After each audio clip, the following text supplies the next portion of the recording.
This house is similar to what Motown was like in the early days. It was always open, and you could come and create music anytime you wanted to. It was a man's house, and there were no rules or regulations.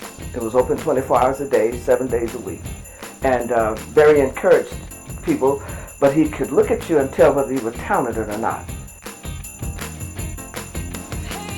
Well, we were the first artists at Motown that had a hit record out in 1962 that was again a hit record in 1988. The name of the song was Do You Love Me? Everybody was laughing at my writing, you know, saying they thought it was funny. Until we got to Philadelphia. When we got to Philadelphia, Kenny Gamble looked at us and said, well, who writes? And then everybody pointed at me. He does. And I'm thinking to myself, wow, really? Now I write. But before you was laughing at me. I made history when Barry brought me to Motown. Because number one, I was the first African-American salesperson to work for Motown. But I was also the first African-American to do sales in the music industry. When they came to him, they wanted something.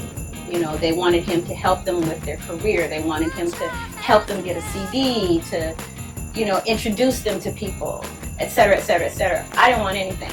The only company with all those departments that develop an artist, right? From, if you go to 0 to 100, they developed an artist from 0 to the 100.